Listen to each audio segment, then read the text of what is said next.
Hello, welcome back to my channel. It's Tia and I'm doing a car vlog, and I'm doing something a little bit different because I'm going to talk reality TV. I just wanted to talk about some of the reality TV shows and things that I've been watching and the different things that are happening with them, and just like talk about reality TV. So if that is something that you want to do, let's do that.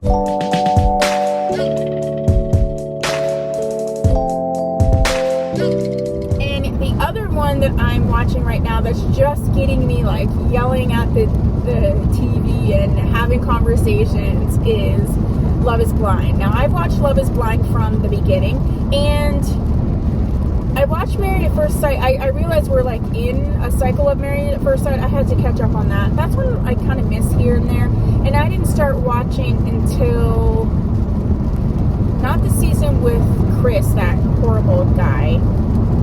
Who had like a girlfriend and a baby and stuff. Like, there was a season before that where the one guy like just did not like the girl, Mindy and something. So I haven't watched it all the seasons, but right now I watched Love is Blind from the beginning. I'm loving Love is Blind. I like that they do the like after the altar type stuff. I like that they do the catch up. I like that they do like the 1 year later, because I think that that's like really important, because in general, like, even if you feel like Love is Blind, like the time frame that they have is very short. So like everybody's so cute and perfect and everything can be worked out in a short amount of time. It's when you've been with someone, I feel like you at least need to be with someone for a full calendar year. You need to see them in all seasons and during all holidays before you can say like, yeah, I want to spend my life with this person. That's just my personal opinion. But I have noticed, Lachey's, that this last season, they're doing some messy boots situations. The whole like Bliss and what's his name? I can't even remember his name. Bliss. I actually do think they're cute together, and I wish he would have just picked her from the beginning.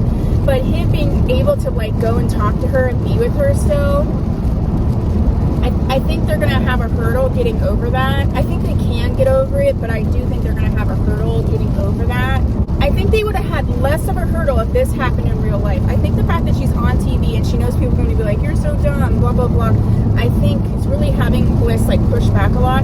The thing about it though is, and I wish they would say this more, it's like you're speed dating 15 people in this pod situation. When they're like, choose first, choose second, like you had feelings for her, then you could... It's simulated to have all these feelings, and like it can be complicated, and you don't know for sure who you're gonna pick. Like, you could date two people in real life and really like them both.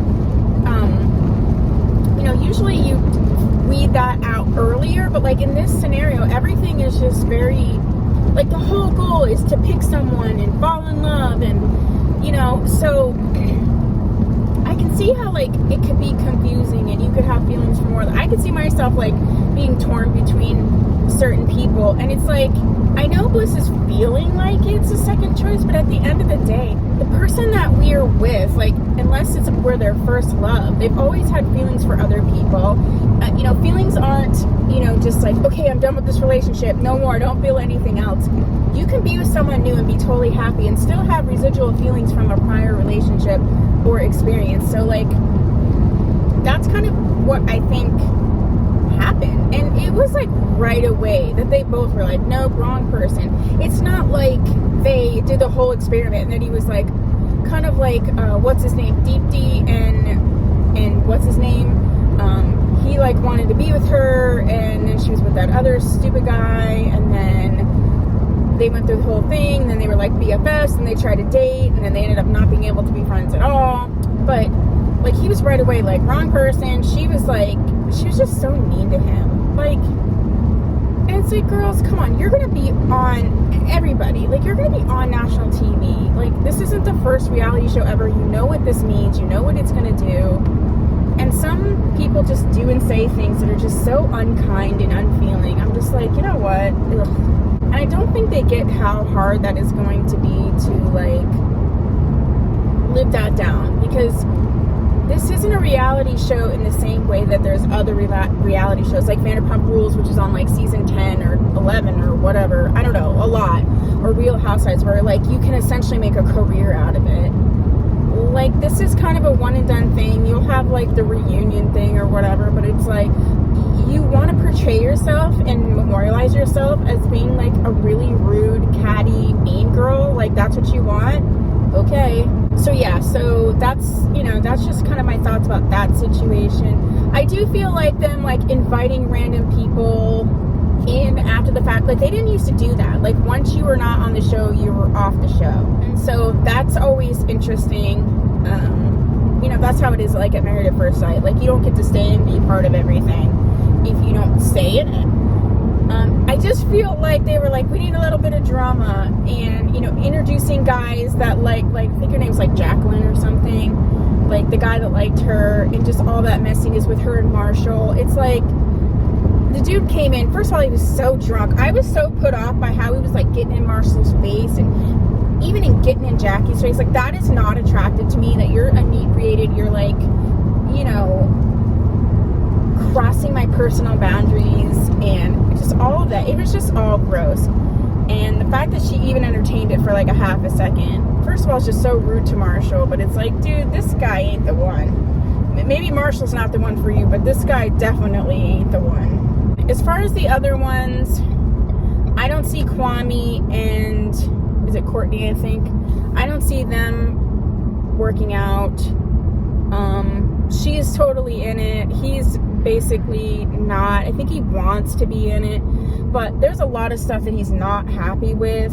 And I guess like the show's in Seattle, so like if you actually met somebody, yeah, maybe they lived in Portland too, but at the end of the day, most likely they live in Seattle. So if you weren't willing to relocate, like I don't know why you did it at all.